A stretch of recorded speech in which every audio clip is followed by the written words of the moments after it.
আসসালামু আলাইকুম। আমন্ত্রণ বাংলাদেশের সংবাদে। শুভ নববর্ষ। আপনাদের সাথে আছি শিকা আজিজ। শুরুতেই উজালা পেইন্টস সংবাদ শিরোনাম।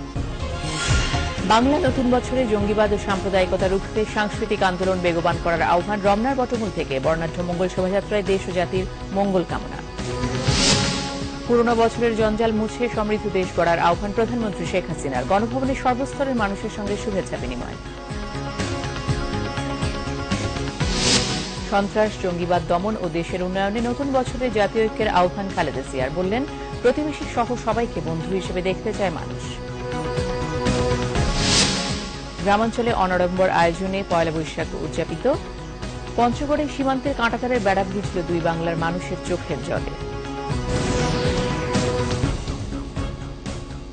উজালা বিস্তারিত সংবাদ। নতুন উদ্দীপনা আর সম্ভাবনা নিয়ে শুরু হল বাংলা নতুন বছর 1424। রমনার বটমূলে ছায়ানটের বর্ষবরণ অনুষ্ঠান থেকে ডাক এসেছে সন্ত্রাস, জঙ্গিবাদ ও সাম্প্রদায়িকতা রুখতে সাংস্কৃতিক আন্দোলনকে বেগবান করার। এবছরের প্রতিপাদ্য আনন্দ, বাঙালির আত্মপরিচয়ের সন্ধান ও মানবতা। শুধু নগর কেন্দ্রিক ভাবনা বাদ দিয়ে সারা দেশের মানুষকে আলোকিত করার প্রত্যয় ছিল এবারের আয়োজনে।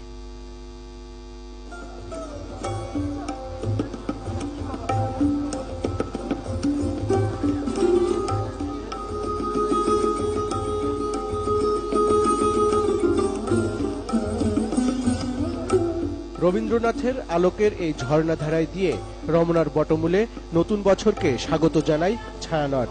আরো কিছু একক ও দলীয় পরিবেশনায় চলে নতুন বছরের বন্দনা, যে সুরের আবহ ছড়িয়ে পড়ে পুরো রমনা এলাকায়।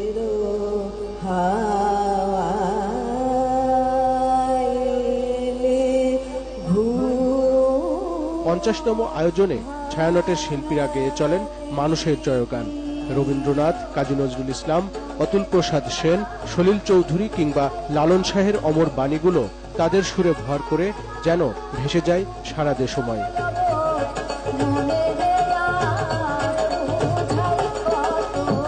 জঙ্গিবাদ, সন্ত্রাসবাদের বিরুদ্ধে যেমন সাহসী উচ্চারণ, তেমনি প্রান্তিকজনকে এক সূত্রে গেঁথে প্রগতির ধারাকে এগিয়ে নেওয়ার আহ্বানও ছিল তাদের কণ্ঠে। শ্রদ্ধেয় পিতা, ক্ষমা করবেন যদি অপরাধ হয়, আমরা কি আজও দিতে পারলাম মানুষের পরিচয়? অতিথিরা জানান, পহেলা বৈশাখ যদি প্রাণের উৎসব হয় তাহলে তাতে সব মানুষের অংশগ্রহণ থাকতে হবে। অনেকে ভয় পেয়েছে লোকে আর আসবে না, তা কিন্তু আসলে হয়নি। আমরা ভয় না পেয়ে তো আমরা আজকে এখানে এই প্রোগ্রামে এসেছি। আমি অস্ট্রেলিয়াতে থাকি, শুধু পয়লা বৈশাখ উদযাপন করার জন্য আমি এসেছি। মধ্যবিত্তরা একদিন পান্তা ইলিশ খায়, সুতরাং এটা একটা এলিট চরিত্র। এটা দিয়ে তো আমরা যেই অন্ধকারকে ঠেকাতে চাচ্ছি তা ঠেকাতে পারবো না। নাট্যশিল্পী, সঙ্গীত শিল্পীদের ক্ষুদ্র গণ্ডি পেরিয়ে সাধারণ মানুষের কাছে যাবার আহ্বান জানান ছায়ানটের সভাপতি সঞ্জিতা খাতুন। আপনি আমি আলোকিত হলে দেশ আলোকিত হবে না। সমগ্র দেশকে জাগাতে হলে, তাদের প্রাণের স্বাধীনতার বোধকে চারিয়ে দিতে হলে আমাদের সবার উচিত সাধারণ মানুষের কাছে যাওয়া। এই কথাটি আমরা বহুদিন ঠিক উপলব্ধি করে উঠতে পারিনি, এটা করতে হবে। আমরা এই কথা বুঝি যে আমাদের নতুন করে স্বাধীনতা সংগ্রাম করবার সময় এসেছে। আমরা যেন স্বাধীনতা সংগ্রামে ঝাঁপিয়ে পড়তে পারি, আবার অস্ত্র নিয়ে নয়, সংস্কৃতি নিয়ে। এই চেষ্টার অংশ হিসেবে রমনার বটমূলে এবার রাখা হয়েছে লোকগান ও পালাগানের আয়োজন। সংস্কৃতি কর্মীরা মনে করেন, দেশের মধ্যে সন্ত্রাসবাদ, উগ্রবাদ যেভাবে মাথা চাড়া দিয়েছে, সাংস্কৃতিক বিপ্লবের কোনো বিকল্প নেই। তবে এই সাংস্কৃতিক আন্দোলনকে প্রান্তিক পর্যায়ে পৌঁছে দেবার জন্য সবাইকে ঐক্যবদ্ধ হবার আহ্বান জানিয়েছেন তারা। আরিফুল হক, বাংলা ভিশন, ঢাকা। মঙ্গল শোভাযাত্রায় এবারও ছিল জাতির মঙ্গলের আহ্বান। শিশু থেকে শুরু করে বৃদ্ধ সব বয়সী মানুষের উপস্থিতি দেখা গেছে শোভাযাত্রায়।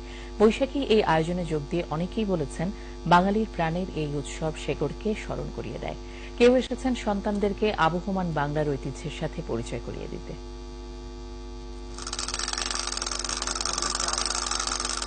এই তো পহেলা বৈশাখ, এই তো বাংলা নববর্ষ, বাঙালির ঐতিহ্য। আর এই হলো উৎসব প্রিয় বাঙালি।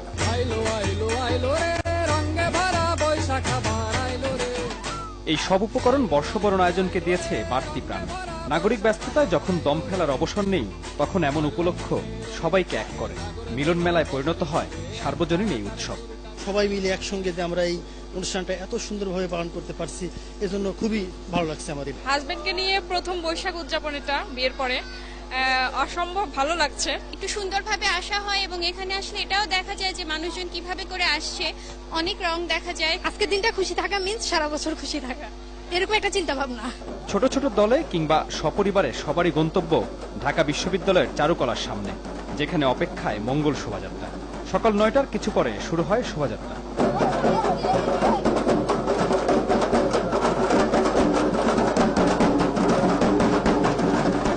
রাজধানীর বর্ষবরণ এখন অনেকটাই এই এলাকা কেন্দ্রিক, আর মঙ্গল শোভাযাত্রাও অন্যতম একটি বৈশাখী আয়োজন। এখানে উৎসব যেন আরো পূর্ণতম। সবাই দোয়া করবেন যেন ইনশাল্লাহ নেক্সট টাইম আরো বড় কিছু বা আরো ভালো কিছু আপনাদের উপহার দিতে পারি বাংলা নববর্ষ উপলক্ষে। পাবলিক তুলনামূলকভাবে একটু কম মনে হচ্ছে এই বছর। চারুকলার সামনে থেকে শুরু করে শাহবাগ হয়ে রূপসী বাংলা হোটেল মোড় ঘুরে ঢাকা বিশ্ববিদ্যালয় এলাকায় শেষ হয় মঙ্গল শোভাযাত্রা। আমি না গেলে, আমার সন্তানকে সাথে না নিলে সে তো আমার ঐতিহ্যকে জানবে না। এটাও আরেকটি উদ্দেশ্য, তার সঙ্গে তো আনন্দ আছে।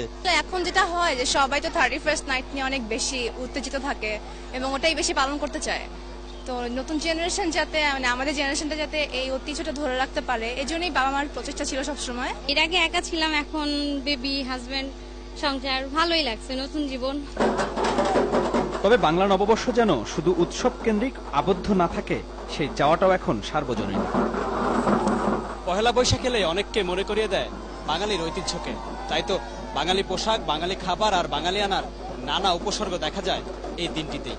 তাতে কি অনেকেই মনে করছেন একদিনের এই অল্প সময়ের আয়োজন একটু হলেও আগামী প্রজন্মের কাছে পৌঁছে দেয় বাঙালির সাংস্কৃতিক ঐতিহ্যকে। মিরাজ হোসেন গাজী, বাংলা ভিশন, ঢাকা। পুরনো বছরের জঞ্জাল মুছে নতুন বছরে সমৃদ্ধ দেশ গড়ার আহ্বান জানিয়েছেন প্রধানমন্ত্রী শেখ হাসিনা। নতুন বছরের শুরুতে দেশবাসীর প্রতি এই আহ্বান জানান তিনি। শুক্রবার গণভবনে সর্বস্তরের মানুষের সাথে বাংলা নববর্ষের শুভেচ্ছা বিনিময় করেন প্রধানমন্ত্রী। এ সময় মন্ত্রিপরিষদ সদস্য